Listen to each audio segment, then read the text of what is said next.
자, KLFP의 대반격 시작되나 그리고 중국산 LFP가 늘어나면 벌어질 일이라고 보면 될 것 같아요. 일단 어제 상황인데 에코프로가 장중에 100만원이 깨졌는데 저도 지난번에 100만원은 한번 깰 것 같다라고 조심스럽게 말씀을 드렸는데 깨고 올라오긴 했는데 지지하는지 이것도 좀 보긴 해야 됩니다. 일단 60일선은 깨고 내려갔어요. BM도 30만원 깼고 포퓨도 엄청 빠졌고 폴도 또 얘는 56만 1000원이거든요. 일단은 요 밑에 자리가 일단 1차적으로 거기 좀 보셔야 될 것 같고 얘도 많이 빠졌고 뭐 많이 빠졌네. 얘는 유상증자도 있고 그 다음에 LG화학도 많이 빠졌고 그러니까 전반적으로 많이 빠졌어요. 힘 빠졌을 때 최대한 눌러놓는 게 아닌가라는 그 합리적인 의심이 드는다. 뭐 이렇게 들 수가 있겠죠. 기존의 손실을 많이 본 만큼 공매도는 이번에 확실히 이기겠다는 의지를 보여주고 있는 게 아닌가라는 물음표를 달아볼 수 있겠고요. 일단 2차 전지는 어제도 하락했어요. 그 전날도 하락했고 장 초반에 상승을 잠깐 하다가 힘 잃고 눌리는 모습입니다. 매일 비슷한 패턴이에요. 전강도 아니고 그냥 전땡 후약. 누르는 주체는 일단 강한 공매도인 것은 이날도 증명이 됐습니다. 공매도 순위를 쭉 보면은 매매 비중이 무려 28%입니다. 이게 도대체 말이 되나 싶을 정도로 그냥 몰려 있어요. 얘네들에 다 얘네들이잖아요. 예. 역시나 공매도 강한 상황 속에 2차 전지 종목들 관련 기사도 관심도 확실히 줄어들고 주가도 약세를 보이고 투자 심리도 빠진 게 사실입니다. 이럴 때는 오늘 제가 준비한 내용 등을 보면서 한번 스스로 정리해 보는 것도 나쁘지 않을 것 같아요. 일단은 공매도 한번 쭉 보세요. 보시면은 포스코홀딩스가 거래대금에서는 코스피에서는 1등을 했어요. 1등을 했는데 어마어마하죠. 한 300억 정도고요. 근데 에코프로가 지금 어마어마하고 에코프로 쌓인 금액 보시기 바랍니다. 예, 1조 7천억입니다. 이게 가능한 수치인지 좀 궁금해요. 코스닥의 기업 하나가 지금 몇 개를 합친 거야? 코스피 기업 삼전이랑 셀트리온이랑 포스코 퓨처엠 이 세 개를 합친 정도예요. 이게 도대체 말이 되는 수량인지. 잔고 비중도 그렇고요. 자, 이런 기사가 나왔어요. 저가형 배터리의 중국 독주를 막자. 그러니까 중국 LFP를 막기 위해서 이제 삼성 SDI의 히든카드가 나왔다고 그러는데 우리도 만든다 그랬죠. 지난 인터배터리 때도 그렇고 각사들이 얘기를 하고 있었는데 그냥 LFP가 아니라 망간을 추가하는 LMFP가 나왔어요. 망간이 추가가 되니까 뭐예요? 에너지 밀도가 높아지고 안정성이 좋아지면서 밀도가 높아지면 뭐예요? 주행거리가 길어지고 그러니까 주행거리가 짧고 무겁고 이런 단점들을 보완을 하면서도 가격적인 메리트까지 잡아가지고 이걸로 우리는 승부를 보겠다라는 얘기들이 나오고 있는 거고요. 이뿐만이 아니라 NMX, 그러니까 니켈하고 망간만 들어가는 코발트가 들어가지 않는 그건 뭐예요? 코발트 풀이겠죠. 이런 것들도 얘기가 나왔고요. 코발트 풀이 얘기 나왔고 그 다음에 46파이, 46땡땡 원통형 배터리 그리고 전고체 배터리 기술력까지 알렸는데 요번에 좀 많이 시장에서 본 거는 LMFP였던 것 같습니다. 업계 관심들이 많이 나왔고 그다음에 코발트 풀이도 관심들이 조금 많이 있는 것 같아요. 망간 같은 경우에는 지금 들어가게 되면은 굉장히 또 효율성에서 그 단점들을 보완할 수 있다라는 얘기들이 나오기 때문에 지금 각광을 받을 수 있는 거고요. 포스코 퓨처엠도 LMFP 양극재 생산 공법 연구를 끝냈고 거의 사전 제조 설비 투자를 검토 중이다라고 얘기가 나오고 있어요. 그럼 요거 이제 검토한다 그러면은 호재로 뜨겠죠? 이런 부분을 좀 보셔야 되는 거예요. 기사를 보실 때는. 이게 기사가 약간 보도자료성이긴 해도 하나하나 보면은 뭔가 놓치지 않고 봐야 되는 것들이 굉장히 생각보다 많이 있고 예를 들어서 에코프로에서 지금 그 사내 컴플라이언스 신설한다. 내부 통제 강화한다. 이게 왜 그러냐? 에코프로 머티리얼즈 상장을 위해서 내부 통제를 강화하는 그런 부분들이 있는 거예요. 기준을 맞추기 위해서. 기준 스탠다드가 정해져 있는 건 아니지만 사회적으로 원하는 지금 그리고 에코프로 요구하고 있는 그런 것들인 거죠. 보도자료에도 그런 것들이 나와 있거든요. 마찬가지로 이 안에도 나와 있다라는 거죠. 그리고 각형 배터리 얘기 나오고 있는 건데 조금 이 부분 이제 정리를 해드릴게요. 일단은 LFP 관련해가지고 계속 얘기가 나오고 있는 건데 좋다 나쁘다를 보는 게 아니고 형질이 달라요. 형질이 다르다는 건 뭐냐면 원소 기호가 다르고 물질이 다르고 그럼 물질이 다르면 쓰임이 다를 수밖에 없고 쓰임이 다르다 보니까 대대적인 혁신 기술 어마어마한 게 나오는 게 아니라면 LFP 자체의 형질 자체가 삼원계를 극복하기 어려운 차이가 존재한다고 업계 전문가들도 이야기를 하는 거잖아요. 이거는 특정인들이 얘기를 하는 게 아니라 대다수가 이렇게 얘기를 하고 이거는 화학 쪽 근무하시는 분들은 당연히 알겠죠. 그리고 잘 보셔야 되는 게 내연기관 차량도 등급이 나뉘어져 있잖아요. 옛날에 전기차 하면 테슬라였지만 지금 전기차 하면 뭐라 그래요? 현대, 기아? 아니면 어디 거? 이렇게 얘기하죠. 현대 거만 나 현대 그럼 이렇게 보시면 돼요. 옛날에는 테슬라 하면 전기차, 전기차 하면 테슬라. 지금은 현대 전기차 샀어. 그럼 아이오닉 5? 6? 뭐 이렇게 얘기 나올 거 아니에요. 세그먼트가 다른 거죠. 쓰임이 다른 거고. 내연기관도 야 너 경차 타, 준중형차, 중형차 타, 대형차 타 뭐 이런 식으로 아니면 수입타, 국산타 이런 식으로 나는 것처럼 쓰임이랑 니즈가 달라요. 차량은 이제 전기차도 다양화가 되겠죠. 그리고 다양화가 되는 거는 니즈가 다양해지고 그 내연기관을 대체를 하게 되면 등급이 나눠지는데 그 등급은 뭘로 나뉘냐면은 결국에 차의 크기도 있지만 차의 크기를 나누는 건 배터리 성능이잖아요. 배터리에 따라서 결국에는 쓰임과 니즈가 달라지는 거죠. 이것을 인정을 하고 세그먼트의 나님에 따라서 배터리 쓰임과 점유율 등을 보는 관점이 필요하다는 거예요. 이게 그래서 우리 산업에 영향을 주면 구체적으로 어느 정도의 수치인지를 그거를 파악을 하고 있어야 되는 거고, 단순히 이게 좋고 나쁘고 얘네들은 무조건 이렇게 보시기에는 지금은 이제 시장이 변화하고 있는 추세들도 있다는 거죠. 왜냐면 세그먼트가 지금 나뉘고 있다, 볼륨이 좀 달라지고 있다라는 부분은 확실하게 파악을 하셔야 돼요. 예. 현재는 그러면 상황이 뭐냐면은 중국산 CATL LFP를 사용을 많이 하잖아요. 그럼 이거를 사용하는 이유에 대해서 일부는 그렇게 얘기하죠. 야, 좋으니까 현대도 쓰고 벤츠도 쓰고 다 쓰는 거지. 안 좋으면 쓰겠니?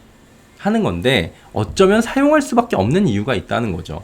이걸 탑재해야 1차적으로 중국 시장에 진출이 가능하고 매출을 늘릴 수 있고 판매가 용이하기 때문이고, 가격이 저렴해서 원가를 조금 낮추면서, 그러니까 배터리를 가격을 낮춰갖고 원가 경쟁력을 높이면서 실제 소비자 가격은 적게 내리면은 이익은 높아진다는 거죠. 실제로 저렴한 제품을 사용해서 식재료를 사용해서 음식을 만들어서 비싸게 파는 거랑 비슷한 거예요. 예, 보면은 어쨌든 니즈는 있으니까. 중국 제외한 타 국가에서 LFP만을 범용으로 사용합니까? 전 세계적으로 모든 차량에 LFP를 사용을 해요? 그건 아니잖아요. LFP가 사용되는 특정 지역이나 특정 차종이 있는 것을 보면은 사용하는 이유가, 사용할 수밖에 없는 이유가 있고 그 이유가 명확하지 않나라고 볼 수 있을 거고요. 심지어 CATL에 NCM을 사용하더라도 LFP가 아닌 경우도 있습니다. 무슨 얘기? 벤츠가 CATL에 NCM 사용할 거예요 아마. 이런 차종들이 있어요. 우리나라 걸 안 쓰고 NCM 3원계를 쓰더라도 CATL 걸 쓰긴 하는데 LFP가 아니라 3원계를 쓰는 경우가 있다니까요.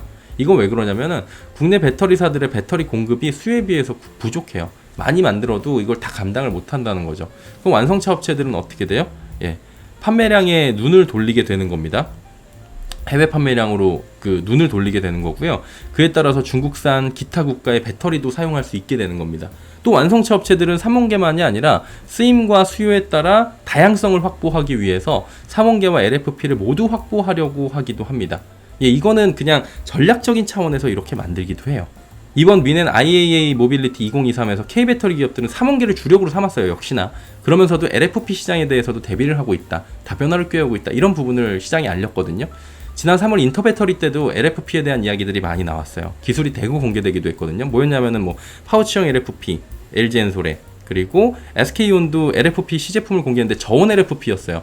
LFP의 최대의 단점은 겨울이 되면은 뭐 절반으로 줄어든다 이런 건데, 이런 부분들을 급감하는 부분들을 7-80% 수준까지 끌어올려 갖고 우리는 겨울에도 성능이 저하되지 않는 LFP를 만들었다라는 거죠. 이것만 돼도 굉장히 큰 이득이라는 거죠. 이런 것들이 지난 3월에 나왔던 거고, 이번엔 공개된 삼성 SDI LFP는 망간을 추가한 겁니다. LMFP. 아까 말씀드렸다시피 망간이 들어가니까 밀도가 높아져요. 밀도가 낮으면 주행거리가 짧아요. 그래서 LFP 같은 경우에 200km, 209km 약이 나오잖아요.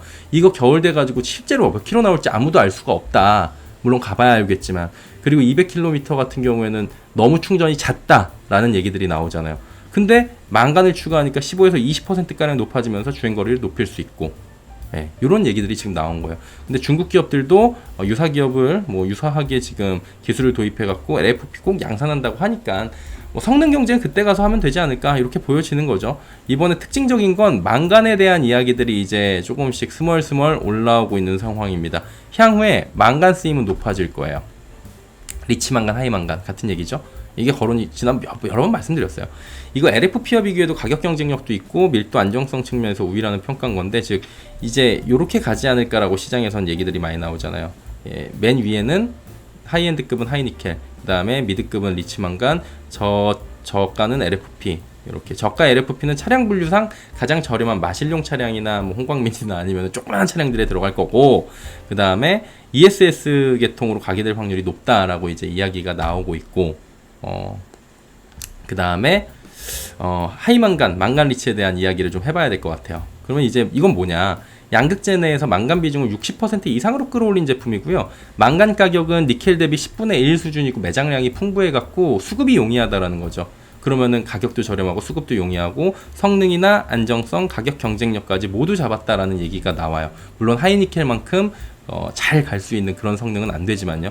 근데 아직 상용화한 곳은 없는데 이게 좀 이제 곧 가능하지 않을까라고 보고 있는 상황이고, 다만 이제 낮은 전압, 짧은 수명, 안전성 이런 부분들은 지금 검증이 필요할 것 같아요. 그래서 에코프로비엠이 5회로라는 하이만간 양극재 개발 중인 건 말씀을 드렸잖아요. 2026년 전에 출시한다는 계획이고요. 요거 상용화에 가까워진 게 이제 유미코아, 에코프로비엠 요 정도입니다. 그리고 LG화학이랑 포스코퓨처엠도 지금 얘기가 나오고 있는 건데, LG화학은 LFP에다가 마찬가지로 리튬 망간 인산철 양극재의 양산 목표를 2026년으로 잡고 개발 중이라고 하고요.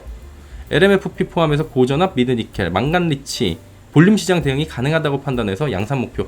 조금 전에 말씀드린 이 하이니켈 만들고 있고 LG화학도 그 다음에 미드급으로 망간 리치하고 있고 그 다음에 리튬 망간 인산철 로우급으로 만들어가지고 얘네들 다 대응한다라고 지금 하고 있잖아요. 예. 포스코퓨처엠은 양극재 연구실 수준의 샘클 개발을 이미 완성했고 시제품 완성한다고 하고 얘기하고 있고요.